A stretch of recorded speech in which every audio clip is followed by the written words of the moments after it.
We are going over the sprint, and this is how to get sales on new items, or if you have no sales in your shop, how to even get sales. Okay, in this lesson, we are going to cover what to expect from the sprint, the strategy that we're starting with, pricing strategies to get traction, how to use variations to compete with competition, maybe it's a saturated market, and the customer service that's required to get traction. So this is going to require some sacrifice, you guys. The sprint is about short-term sacrifice, but for huge long-term benefits. I cannot tell you how amazing it is to coast on the momentum that you've worked hard to build in the sprint. It is life-changing, and that is when it gets really fun. I mean, the sprint is fun too. You see results, but once you're able to coast and take a breath, and it's like, wow, like I don't have to work so hard for sales, that is the payoff. That's the result. That'll be the fruits of our labor here. So just a little inspo here. Some quotes I like are, if you don't sacrifice for what you want becomes the sacrifice, okay? If you do not put in the work up front in the sprint, if you're not willing to bend and if you're not willing to push yourself maybe beyond your limits a little bit, if maybe, this means the habits that we talked about in module 1, this is the time to do those. This is the time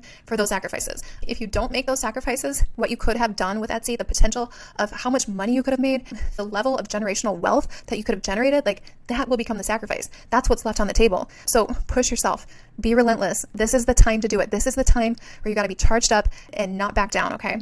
Don't give up what you want most for what you want now. This is crucial to be willing to make the short-term sacrifice for the long-term benefit. What do you want more? I asked a question earlier in the course, would it be worth it to you not to watch TV for a year if you could get $1 million within a few years? Ask yourself, what are you willing to give up here? Don't give up what you want the most just for the short-term comforts and ease of life. Okay, this one got me because I swear this was Mr. Rogers, and then I clicked on it and I realized that's not the Mr. Rogers I knew. So this is Brian Tracy. I think he's like a business coach, but I loved the saying, the ability to discipline yourself to delay gratification in the short term in order to enjoy greater rewards in the long term is the indispensable prerequisite for success. When I was sprinting, I did not go out to dinner with friends. I did not take big vacations. I did not put my shop on vacation mode to take a break. I pushed. I was relentless, and it was delaying gratification because I knew if I got this off the ground, I would enjoy those things so much more later. Even in year 2 and 3, we were starting to invest in real estate. When the neighbors are all outside gathering around, like, yes, I'm a huge introvert. So that's reason number 1 why I might not have gone out.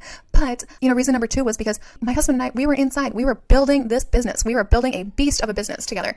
Yes, it was a sacrifice. But while everyone else was outside grilling and like drinking, whatever, we were inside hustling. And that is why we were able to buy 3 properties valued at over $2.5 million here in San Diego. Okay. That was what we were doing. That was the greater reward that we were chasing. So yes, short-term sacrifice, right? Your weekends are going to be the sprint. Your weekends are going to be the grind, but it's short-term. And long-term, $2.5 million of real estate, like that was probably worth the sacrifice, right? So not saying you need to go out and buy real estate or something. It could be whatever it is for you. That's your why. It could be whatever it is for you that's meaningful, that will make this worth it. So maybe that's spending more time with your kids.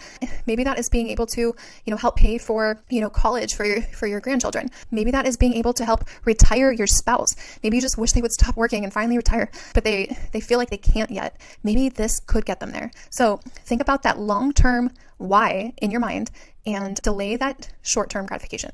Okay, so now maybe you're thinking, oh, Dylan, how long is short term here? What are we talking? What's the timing? Am I gonna be miserable for the next year? Or like, is it gonna be like just a couple weekends? Like, tell me what are we talking here, right?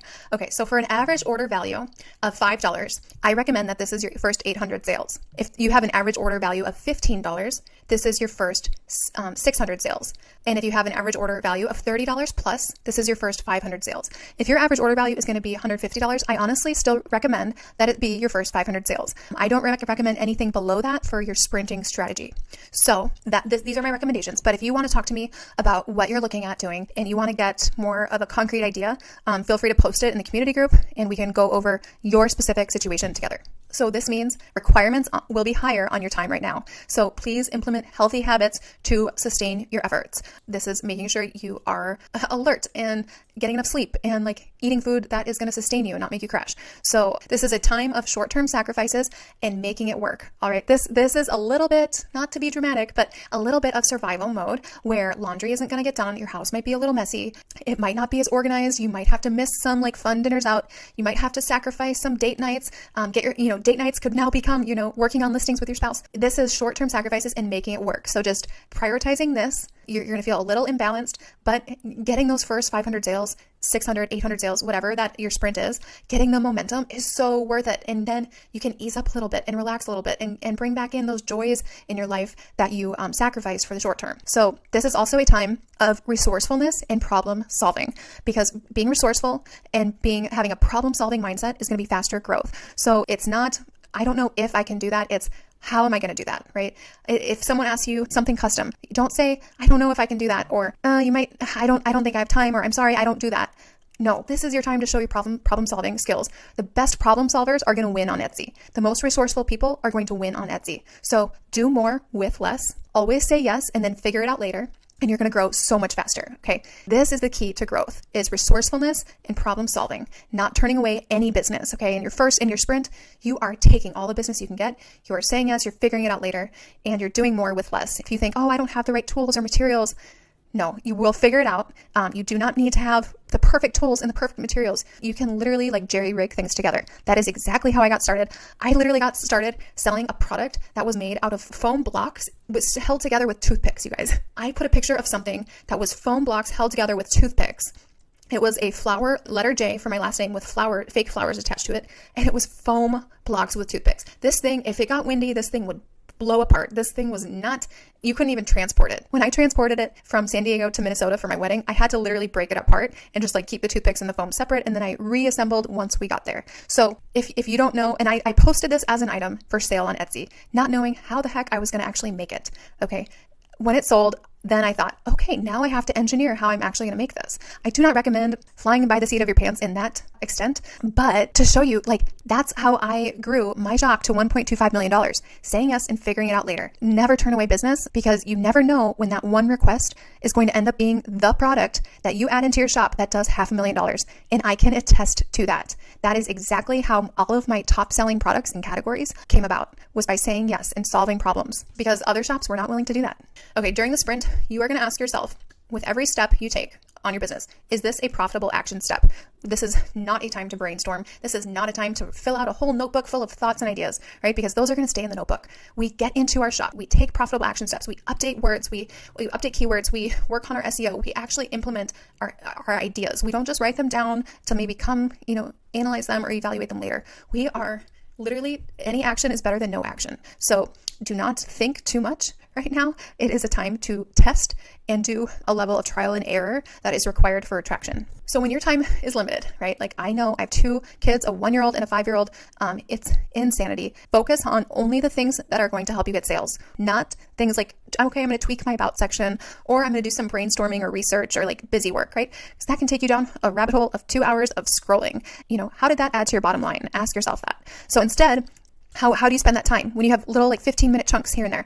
Drive traffic via social media, put a post up, update SEO on like 2 listings, test out new keywords on a couple listings, improve your listing photos, just on your phone, edit some pictures and re-upload them as new photos. Okay. This is how to spend your time to add to your bottom line, not doing busy work. Actually get into your listings and do real actions that the customers will notice. Feel free to pause right here and take a screenshot, because if you sometimes get into that mode where you're like, I feel stuck. I don't know what to do. What should I do? What's the next step? Like, what's something I can do to help my business right now? These are the things, okay? Make sure that all of these things are done before you start going down a rabbit hole of analysis on sites like eRank or Everbee or whatever. Make sure that all of these things are done first. So number 1, improve your listing photos first. Maybe you think, I don't know, I don't really have good photos, like I don't have a good setup. Well, I show you how to take better photos. But even if you don't have time to take better photos, download the photos that you have and edit them, okay? Edit the photos you have. That's better than nothing. Number 2, add a listing video, okay? Make sure that you have a listing video. It does not need to be of the exact item in the listing. It could be another example you made. A lot of times it's good to have a mix of examples within your listing. So have the 10 photos be not just all the same exact one thing, and maybe you don't even have that thing to take a video of. So take a video of another example of that item. It's better to have a video than to have no video at all. Number 3, go to your listings. Make sure the very top of your description makes it 100% clear what the item is that they're purchasing. Because remember, most customers do not read below that read more button. So make sure the very top of your listings are crystal clear, not the flowery language, not being super, on with your brand personality. This is about the facts and details of the item they're purchasing. Number 4, post listings within Facebook groups and on Facebook Marketplace 10 to 20 times a day. I know, you guys, this is how I got my first 100 sales. This alone, 0 advertising. It cost me no money at all. I am going to show you this strategy in the module. People do not talk about this on YouTube. They don't talk about this. I have not heard anyone talking about this. This seriously was one of the biggest things that got eyes on my stuff in my first 100 sales. And because posts on Facebook live a lot longer than posts on Instagram, it had a compounding effect. So I saw the results of that work for months and months after. So I'm going to show you how to do this in this module. Number 5, make sure that your shop sections are filled out, that you have multiple sections so that it's really merchandised. The site merchandising is on point. You want to look like your shop is open and active and in business, right? You want to look like your shop is full and professional and not sparse, right? We all know what it's like when you go to Home Goods and you feel like there's nothing on the shelves, right? You're like, what happened? It's like bare shelves here. Okay, we want to fill our shelves, right? You don't even need a lot of products to do this, but the way that you use sections in site merchandising is a way to make it look very open. The next thing you're going to do, a profitable action, would be posting 1 time a day on Instagram. All right, and if this is a reel, save it. Edit, copy the caption, and paste it onto TikTok. Just repurpose it. If it's a reel, there's no reason not to put it on TikTok. And make sure that you have a link to your Etsy shop in your TikTok and your Instagram. So 1 time a day, literally just once a day. It can take 10 minutes. Do not overthink it. Just post the very first thing that comes to your mind. Or if you see another shop or someone else who does Etsy who posted something, just not copy it, but use it as inspiration and make it your own. That's where I get most of my ideas. Number 7, profitable action step. Add a lower price point option to your variations. This is going to make it appear like a lower price point on the search page, on Etsy search. Now, yes, it's still true that we are not going after a price sensitive customer. That is not the long-term strategy. Sales and discounts and all that is not the long-term strategy, but to get traction, to break into a marketplace, to compete against your competition in a super saturated market, add a lower price point within the variations. This could be something like maybe you sell digital downloads and you have that as an option in the listing. But let's say under variations, they can either do the digital download for $7.99, or they could do the 11 by 14 print framed with a wood frame for $109. Like, you guys, this is where you can, and then to have a picture, have the main photo be of the framed version. So this is where you are luring people in with the lower price point and giving them the option of a higher price point where you're actually doing the service of printing it, framing it, everything for them. Or you could do something like, let's say you sell first birthday banners and your price point's like $29.99. Well, maybe you can sell a cake topper for like $9.99, something that says like just a little one cake topper. Okay, then they are going to see the picture of, maybe it's a lifestyle shot showing the banner with the cake topper, or maybe a crown or something too. You could have as another variation, but the price point that they see will be that $9.99 because that's the price of the variation in the listing that has the lowest price. So add a low price point option to your variations. Number 8, do the discount and sale strategy for 48 hours. I'm going to go over that strategy in this module. I do not run sales anymore, but if you're trying to get traction and momentum in the sprint, that is part of the strategy. So I'm going to go into that right here, right now. So we are going to mark an item on sale, 10 to 20% off. Okay, you're going to have a higher percentage off for super low price points, right? Because people aren't going to feel compelled to buy, and feel that scarcity, like, oh, I better buy this now while it's on sale if they're only saving 50 cents, right? So if it's a lower price point item, like a $3 item, you might need to do like 40% off, something like that. Maybe even more than that. So you're going to advertise this item that you marked on sale for $3 a day. I don't recommend doing more than $3 a day because Etsy is known to kind of run away with your ad spend. You don't get to choose the spend per click, and sometimes they will charge like $1 per click depending on how in demand those keywords are for other shops to use in their advertising. So I recommend turning it on at 6 a.m. Of the time zone that you are selling to for where your customer is. So 6 a.m. to 8 p.m. for both days. Do not ever let your advertising run overnight. Okay, that is my biggest tip with advertising. Absolutely turn it off at night. Only do this strategy where you put it on sale with the combined advertising. Only do that combination with your very best listings or your top sellers. Or maybe you have no sales, do it with your predicted top sellers, what you think that your profitable customer is going to be the most drawn to. Sometimes we're off with this. Sometimes we think they want something that they actually wanted a totally different item, and it can surprise us. But if you have no sales, go with your gut of after analyzing your very specific profitable customer. Remember, we're not just targeting, women in their 50s. We're targeting, women who used to be teachers in their 50s and they're approaching retirement and they own their home and they have a dog, right? Like we have to know that customer well, and we have to use that information about them to identify what we think they're going to want most out of our products. So make sure you do the sale advertising combo for that item.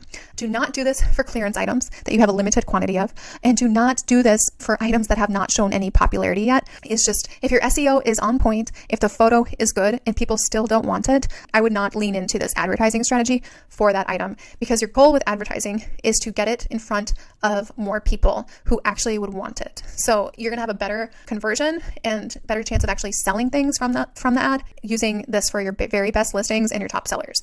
And I'm only talking about the sprint strategy, because later on in the marathon strategy, you're going to be advertising different items. Okay. Once you already are ranking on the front page of search, we don't need to be advertising those top sellers anymore in that same way. But in this sprint, we are advertising what we think are going to be our top sellers. So here is an example of exactly how you do this. You're going to go into your shop manager, click on marketing, click on sales and discounts. I had already clicked on it. And then we're not going to do promo codes, none of that. We're not going to even set up targeted offers, right now we are going to run a sale. So percentage off, the minimum is 10%. We want that to be available everywhere. And we're going to say there's no minimum for the order total. We don't want it just like 10% off of $20 or more, 10% off 5 items or more. We want it to show that it's 10% off on the search results page. So now it is 11:40 in the morning. So I'm going to run the sale for the 48 hours. I'm going to call it 2-day sale test and then continue. And we are going to add, so now we click review and confirm, and then confirm and create sale. Now, I'm not doing this because I never put my stuff on sale anymore, but 10% off those items are $29.99, so that works well. But you'll confirm and create sale. And now I'm going to show you how to advertise just those items. So you're going back to marketing, Etsy ads. So now you manage your budget and say $3 a day. It's 11 a.m. So I'm okay with that. Manage advertise listings, sections, click the section that you're advertising, or if you don't have sections, you just want to do specific items, you can just type in the name of the items. There we go. Cake toppers, boom, turn the ad. Advertising is now on for that listing. So you're turning the advertising on. I do not want to be advertising because that's not part of my strategy right now. So I'm going to turn this off, but that's how you know how much to spend on. So I'm going to turn this off because I don't advertise, but that's how you set up your ads. So then at the end of the day, turn off your ads, flip the little switch so that it says not advertising those items, and then 6 a.m. the next day, turn it back on. So now you might be asking, in pricing to get traction, should your pricing be higher or lower than the competition and the market leaders in that category? So I recommend that your pricing, when it is on sale, is below the market leader price. When it is not on sale, try to at least match their price during this period of the sprint, if not being a little bit under their price. But do not charge more than them unless your photos are substantially better, okay? Because what the customers see when they're scrolling through search results is picture, price, picture, price. So if they see a photo that shows an item not as well, it makes it not look as good or as valuable as another item, they're just comparing the picture and the price. That's all they're comparing between listings. They're not even reading descriptions. So make sure that you are at least matching their price or a little bit lower than their price during this time, unless your photos are just spectacular. Okay, so now maybe you're thinking like, Dylan, I need some help because my prices have to be higher than my competition in order to be profitable. I know my competition can buy their materials in these mass quantities, and I can't compete because I'm buying 5 things at a time. I'm not buying 5,000 at a time, so I can't price. My cost of goods sold is so much higher, and it takes me longer to make these than my competition. So what if my prices are way higher than the competition in order for me to be profitable? We still do not want to be working for free. If you are offering free shipping, then consider this test. Try this out. Tell me how it works. Okay. Remove free shipping from the item price. So let's say, I'm going to show you an example below, but you're going to add in the shipping cost separately. So it's going to still be added into their payment, but they're going to see it in the cart. So on the search results page, they're seeing the item price without shipping. I do not offer free shipping on every single thing, and it really does not make a difference. I know Etsy pushes free shipping, but really it's more important to be able to be competitive when you're side by side on the search results page than to offer free shipping and be way more expensive. Here's an example. Let's say that your price of an item is $19.99 and you were offering free shipping at $19.99, but your competition is at $9.99 with free shipping. I have a question. Could you be at $9.99? Could you match their price and then add in $10 as a shipping cost late when they get to their cart? I think this is worth testing for at least 3 weeks. Don't test it for 1 week and then say, Dylan, it didn't work. Test it for at least at least 2 weeks, but I think 3 weeks is a good amount for a test on Etsy. Digital products. How do I get sales fast on my digital products? The biggest problem that I see with digital download products is not the pricing. It's not the price. It is the listing photo. You want to have the value perceived through the listing photo to be way higher than the price in order to be competitive. This means that it has to actually communicate the value. That A, it is obvious what the customer is getting just by seeing the photo. You need to be able to sell your digital product without them reading anything in the title. The title is simply so that it shows up in search. The title is not meant to be read on the search results page. So your photo needs to make it obvious what they're getting. B, it needs to be a unique, one-of-a-kind design. You cannot just sell what everyone else is selling. You cannot just knock off someone else's design because the copies never win, right? We talked about that.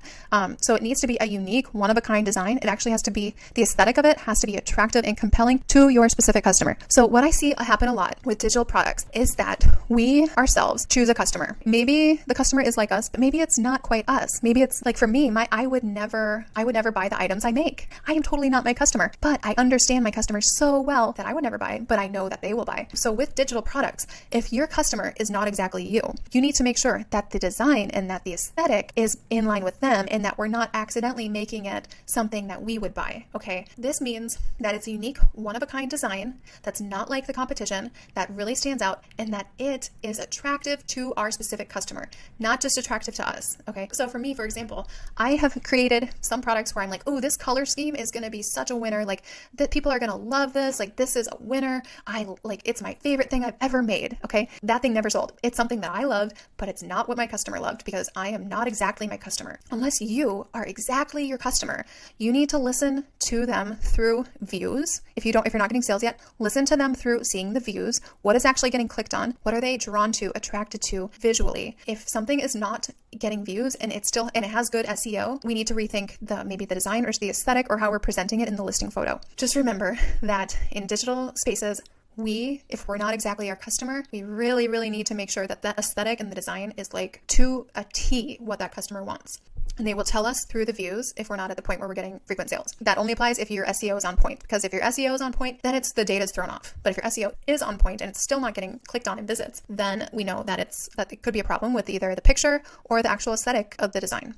C, your digital products, they need to be super easy to read or decipher any of the wording, okay, on the main listing photo that tells what it is, or even on the other photos, if speaking to care instructions or anything else on the photos, or download instructions, it needs to be so easy to read that someone can read it on their phone, right? That's the test, is if someone can read it on their phone. And D, it needs to be zoomed in enough. I see so many digital products where they're selling a wall print and the surface area on the listing photo that it's taking up is 15%. It should take up at least 80+% of the surface area of your listing photo. If the digital product is not, it is likely not zoomed in enough for customers to really focus in on the design, and the background is kind of overshadowing things and diluting the impact of that listing photo. So I've got some more for you here. Digital products, they are honestly, on Etsy, they're all affordable to the masses, and it's not about the price for the customer in the same way that physical products are affected by price. So pricing digital products, if someone can afford something that's $9.99, they can probably afford something that's $12.99, and vice versa. If they're not buying something that is $12.99, if you mark it down to $9.99, they're still not going to buy it. Okay. If they weren't buying it, when you get into that affordable price point level with digital products, if they're not buying it at this price point, if you knock off a couple dollars, it's not going to make you get sales. So with digital products, the price is rarely the problem. I don't want to say never say never, but it's rarely the problem. The problem is oftentimes the offer itself, not the price. And you say, okay, what is the offer? What do you mean? The offer is your unique aesthetic or design, the value of your content, if maybe you're providing value through information in that download. The offer is your brand identity and how you make customers feel with your product. It has to be exactly on point with what your chosen profitable customer wants and is attracted to. That's what they're choosing to buy in a digital product. They're not choosing based on price at all. So we're going to go into this more in a couple of lessons, but just know for now that your pricing digital products, your price is not the reason it's not selling. It's everything else. Everything else is the reason. Everything but the price is pretty much the reason it wouldn't be selling. So yes, I just wanted to highlight the point again. If your digital product isn't selling, the price is not the reason why. So more to come on this in a couple lessons. Now we're going to talk about using variations to compete on price. So Etsy always shows your lowest price within the listing as the main price on the search results page. They don't show a range. So I know on some websites, let's say that certain variations of it are $9.99, but then the price range goes up to like $15.99. So it'll say on the search results page $9.99 to $15.99. Well, Etsy doesn't do that. They just show the lowest price in the listing as the main price on the search results page. That is an opportunity. That is good for us. So if you are trying to get traction and you find it difficult to compete on price during this sprint strategy, then you can add a variation within your listing to either break up the listing into components or add a smaller, lower price point option within the listing. So that could be a smaller size or let's say something that has fewer bells and maybe it's something more basic, like without all the bells and whistles. That is a way to make the item look like it's a lower price on the search results page. So now we are going to look at a couple of examples. So here's one example where you see an 8x10 signed bundle of guest book, gifts and cards. Okay, you see it says $8.99 plus, but here it just says $8.99. But when you click on it, you see the customer sees, okay, $8.99 plus. So let's see, this is perfect. This is a great example where they're using variations and personalization to increase their average order value. So you think it's $18.99. Well, let's see. So clear is $18.99, frosted is $18.99. So all the colors do not change the price, but stand selection. Okay, the acrylic stand makes it $22.99. See, the LED stand makes it $25.99, and no stand makes it $18.99. So see, what they're really selling is the base acrylic, but because they're showing it with a stand, people think, oh, I wonder if I could get that whole LED light thing for $18.99. Well, that's the no stand price. So this is a really great way that the seller used variations to lead customers into their shop. Also, they did a really great job adding this personalization, really explaining things well. I just wanted to make a note of that. Here is another example where this shop is selling. It looks like in the photo, you see like a banner, a crown, a cake topper, and the price point says $13.95 on the search page. But when you click on it, you can see they have an item variation. The $13.95 is just the cake topper. And then they upsell you with the banner or the birthday crown for $24.99 or the whole party gift set for $63.85. So this is a great way to get people to click in. So you have kind of a lower entry level price point because you're offering some element of this picture for a lower price point. Find a way to do that in your listings. So now we are going to talk about the customer service required to gain traction, because you guys, if you are doing everything else except for this part, you're not going to get there. This is absolutely critical. This is just as critical as every other point. So if you have an amazing listing photos, amazing SEO, but you don't have this sprinting customer service strategy in the sprinting phase, you are missing one of the wheels on your car. So this is really essential. So during the sprint, to get traction, you need to have rapid fire responses to customer inquiries. You want it to feel when they reach out to you almost like they are in an instant chat, not an email. So, think about when you send an email to customer service, like, okay, they'll respond to you in like 24 to 48 hours, maybe after the weekend. We want them to feel like, whoa, like this person got back to me so quickly. Like it's like someone who's waiting for my message almost. So I'm talking like a few minutes in your response time. I understand if you're working like a 9-to-5 job, like this is probably really hard, but if you can have the app on your phone, have notifications coming so that you can respond to them just like text messages. Get into the habit in the sprinting phase. Just think of it like this. My customers are going to text me. I got to respond quickly if I want to lock in the sale. Okay. And if you're not getting customer inquiries, enable customization requests in your shop settings, and that will get them coming. So here you go to your shop manager, you click on settings and options, and under options, you will see custom order requests. Enable request custom order button will appear in your shop. Make sure that that is checked because that encourages customers to reach out to you. You get contacted so much more if you have that button. And if you're not getting any customer messages from prospective customers, this could be a reason why. So make sure that it is set to enabled. So in this strategy, your goal when responding to any customer question or inquiry is 1, answer their question thoroughly. And number 2, anticipate follow-up questions that they might ask prior to converting to a sale. And make sure you answer those, anticipate those and answer them within your initial response too, because you want to give them in your response enough information, plenty of communication in order for them to make a decision to buy after your first response. Because the longer you go back and forth, you give incomplete information, or if you leave them with more questions,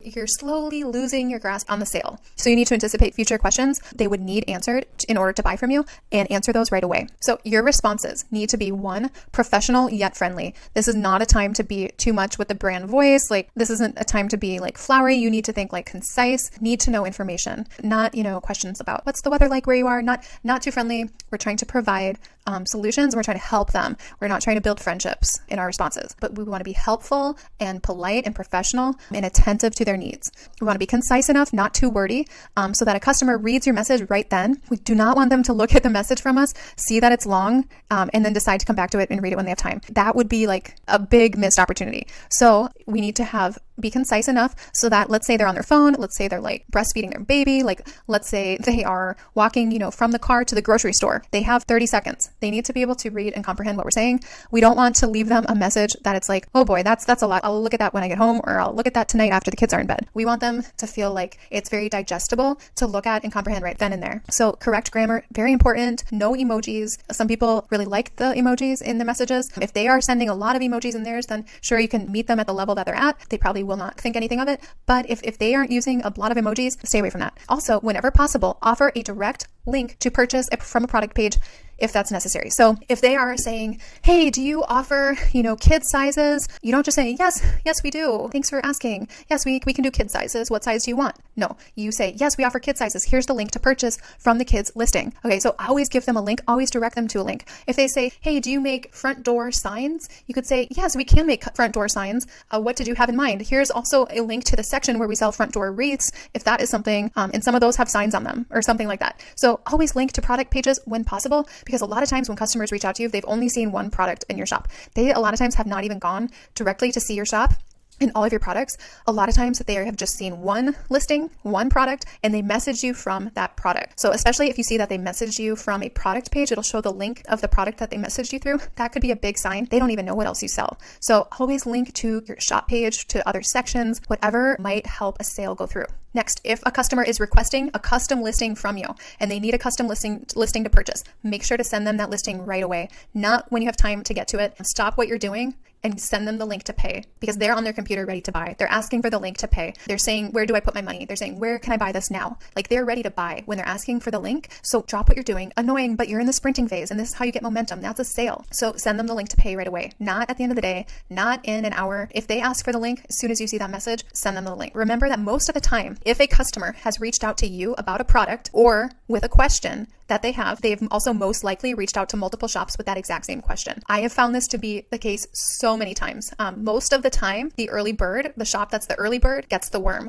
Be that first responder on the scene. You want to be the first to answer. You want to be the first person to give them a solution. That should be your goal in this sprinting phase, because the conversion is going to be so much higher. So if they reach out to you, oh boy, they've reached out to like 5 competitors, and those competitors probably have more sales than me. So I better be the first one to respond. Give them the solution quickly. Give them the value. That's the value they're looking for, is the solution. Give it to them quick. Be the first one on the scene. Be the first one with the solution, and you are probably going to be most likely to get the sale. Your goal with every customer during the sprint is to make the best VIP experience so that they leave a positive review. So you need to send those 3 messages during the order process: the order recap message, the mid-production reassurance message, reassuring them that you're on schedule. That's if it's a physical product. And then 3, the notice of shipment message if it's a physical product. We need to send an order recap message still if it's a digital product, to ensure that they are having a smooth download process and that they have no issues, and just to make sure that they got it and they opened it. Make sure that you're in the sprint, like, we got to be sending these messages. And I'm going to end this lesson on this slide that we were in before, talking about profitable actions in your first 100 sales. Because if you're like, I don't know what to do right now, I don't know what homework to work on, I want to work on my shop, but I don't know where to start, make sure all of these things are done. If you are saying, I'm not getting results, I'm not getting sales, like, what do I do? If these are not all 100% completed, then there's room for improvement and there's opportunity on the table. So take it. These are things to do. These are easy, profitable action steps. I'm not going to waste your time. This is not about brainstorming. It's about making money. Make sure that all of these things are done. Grab a screenshot if you want to.